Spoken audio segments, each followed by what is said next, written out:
بسم اللہ الرحمن الرحیم۔ جس وقت بلایا گیا طبیب کو تو طبیب نے کہا یہ تو زہر ہے اور زہر جان بوجھ کر لگایا گیا۔ بہرحال امام کو شفا بھی ہوئی اور مدینے آئے، اور اب کی مرتبہ جو تیسری بار زہر دیا گیا وہ ہیرے کو پیس کر امام حسن علیہ السلام کے مشکیزہ کے اندر ڈال دیا گیا۔ امام حسن رضی اللہ تعالیٰ عنہ 27 صفر کی رات سوئے ہوئے تھے، اچانک نیند سے بیدار ہوئے۔ حضرت زینب رضی اللہ تعالیٰ عنہ عبادت میں مصروف تھیں۔ آپ نے نیند سے بیدار ہو کر حضرت زینب رضی اللہ تعالیٰ عنہ کو آواز دی اور حضرت زینب امام کی طرف متوجہ ہوئیں۔ حضرت حسن رضی اللہ تعالیٰ عنہ فرمانے لگے کہ میں نے خواب میں نانا جان اور امی اور ابا جان کو دیکھا کہ وہ مجھے جنت کی سیر کرواتے ہیں۔ میں نے نانا جان سے عرض کیا کہ آپ میرے حالات سے باخبر ہیں۔ مجھے تماچے لگائے گئے، میرے پیروں تلے سے مسلح کھینچا گیا، کتنا ستایا گیا۔ میرے سامنے اس وقت مدینے میں میرے والدین کو گالی دی جاتی ہے۔ یا رسول اللہ، میں اس دور سے گزر رہا ہوں۔ آقا نے فرمایا کہ صبر کرو، تم بہت جلد ہم سے آ کر ملنے والے ہو۔ امام حسن رضی اللہ تعالیٰ عنہ نے ایک اور خواب میں دیکھا کہ آپ کی پیشانی پر قل ھو اللہ احد شریف لکھی ہوئی تھی۔ یہ خواب جب لوگوں نے سنا تو خوش ہوئے، لیکن آپ کے شاگرد سعید ابن مسیب نے سنا تو آپ نے فرمایا کہ مولا، اگر یہ خواب کی تعبیر پوری ہو گئی تو سمجھ لیجئے آپ بہت جلد دنیا سے جانے والے ہیں۔ کچھ دن ہی بچے تھے، یہ خواب تو تھا ہی، سب لرزے ہوئے تھے۔ اس خواب نے اور لرزا دیا۔ امام حسن رضی اللہ تعالیٰ عنہ نے کہا، بین میں نے خواب دیکھا۔ حضرت زینب نے پوچھا کہ یہ کیسا خواب ہے؟ امام نے مشکیزہ لانے کا کہا، اور مشکیزے سے جب پانی پیا تو مشکیزے میں موجود جو ہیرا پیس کر ڈالا گیا تھا وہ آپ کے پیٹ میں چلا گیا۔ روایتوں میں آتا ہے، مورخین لکھتے ہیں کہ آپ کے کلیجے کے 72 ٹکڑے ہوئے، بعض نے لکھا کہ 80 ٹکڑے ہوئے، بعض نے لکھا کہ آپ کی آنتوں اور کلیجے کے 100 سے زیادہ ٹکڑے ہوئے۔ جب آپ کہہ کرتے تو وہ ٹکڑے ہو کر گرتے۔ سوچئے ذرا یہ ہیرا کیا ہوتا ہے، اس کو کانچ پہ چلائیں تو کانچ کٹ جاتا ہے۔ یزید صرف قاتل حسین رضی اللہ تعالیٰ عنہ ہی نہیں ہے بلکہ قاتل حسن رضی اللہ تعالیٰ عنہ بھی ہے۔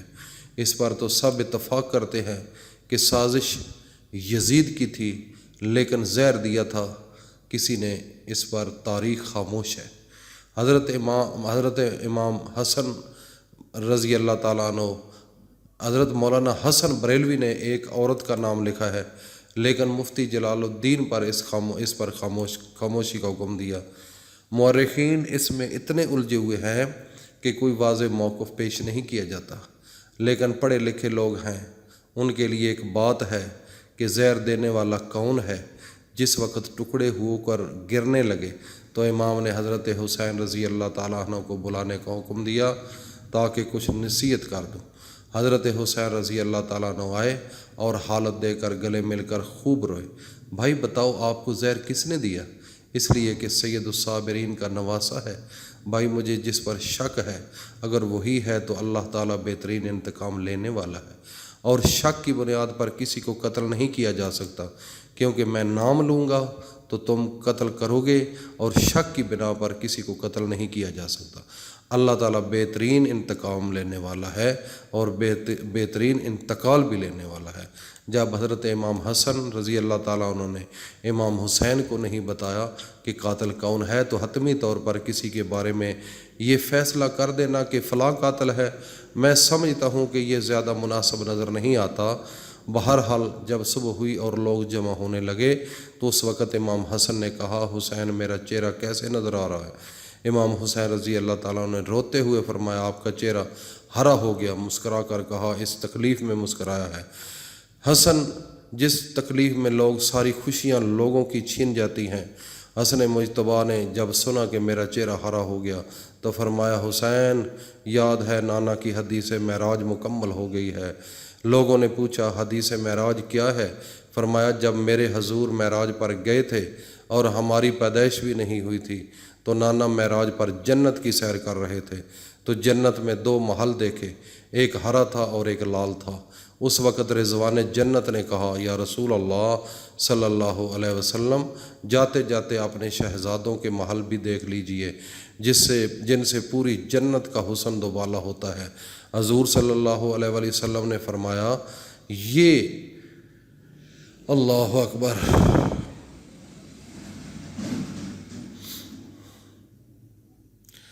پڑھنے نہیں ہوتا، اتنا مشکل پڑھ رہا ہوں، اتنا مشکل سے بیان کر رہا ہوں کہ کیا بتاؤں۔ اللہ اکبر۔ حضور نے فرمایا کہ یہ ہرا کس کا ہے اور لال کس کا ہے؟ کہا کہ لال تو حسین رضی اللہ تعالیٰ عنہ کا ہے اور ہرا حسن رضی اللہ تعالیٰ عنہ کا ہے۔ میرے حضور نے پوچھا کہ رضوان یہ تو بتاؤ کہ حسن کا ہرا کیوں اور حسین کا لال کیوں؟ تو رضوان کی گردن جھک گئی اور آنکھوں میں آنسو آ گئے۔ اہل بیت کی محبت میں رضوان جنت بھی روتا ہے، جبکہ جنت میں کوئی رو نہیں سکتا۔ جنت وہ ہے جو جہاں رویا نہیں جاتا، لیکن یہ شہادت حسین ہے، اسے جب جب بھی یاد کیا جاتا ہے تو رضوان جنت بھی روتا ہوا نظر آتا ہے۔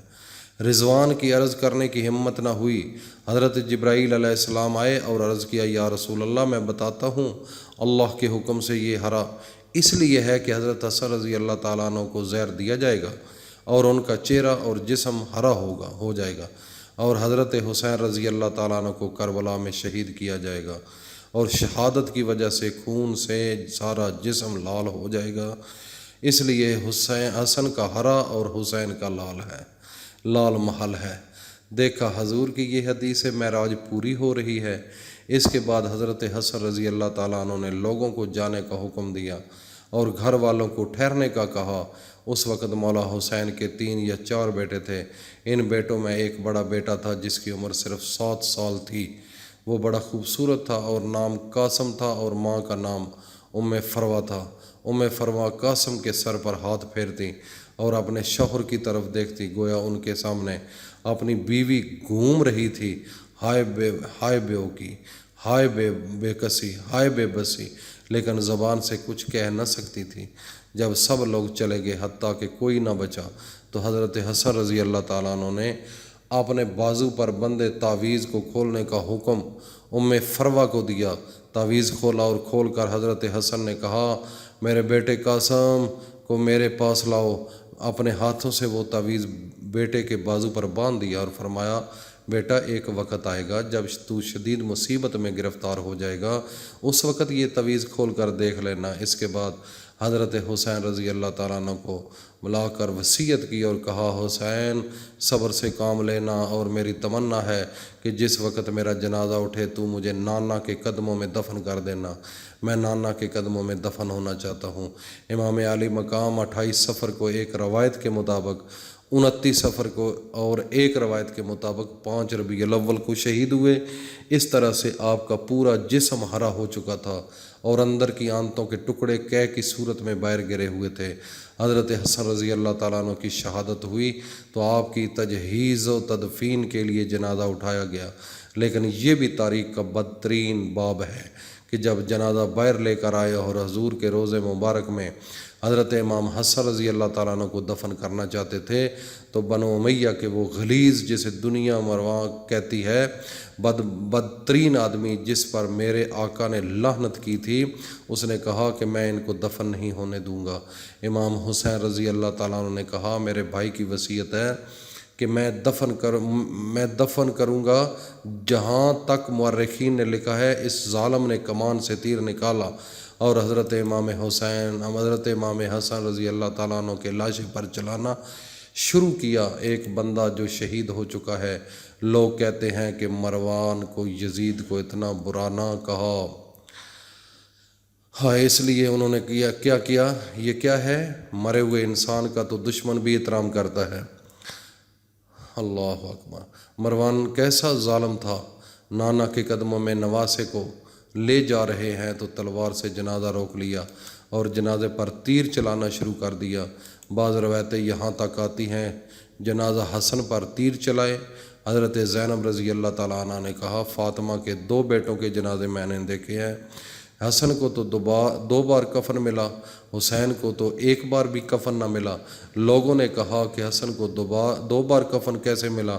کہا کہ جب مروان نے حسن کے لاشے پر تیر چلایا تو وہ تیر لگا تو وہ حسن کے کفن سے خون کی پھوار نکل پڑی، تو اس وقت لوگوں نے کہا کہ ایک کفن پر اب دوسرا کفن پھر لپیٹ دو تاکہ حسن کو رنگین کفن میں لے کر نہ جائیں بلکہ ایک کفن اور دے دیا جائے۔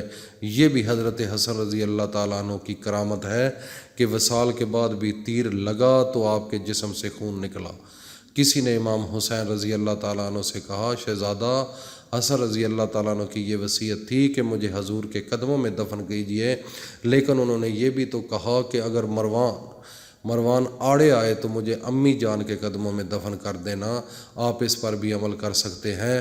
پھر امام حسن رضی اللہ تعالیٰ عنہ کو حضرت فاطمہ رضی اللہ تعالیٰ عنہ کے قدموں میں دفن کر دیا گیا۔ یہ تھی حضرت امام حسن حضرت امام حسین کی ان کے متعلقہ جو معلومات ہے، ان کے ساتھ جو ظلم و ستم ہوئے ہیں، جو ان کے ساتھ ایک رہتی دنیا تک ایک تاریخ ہے۔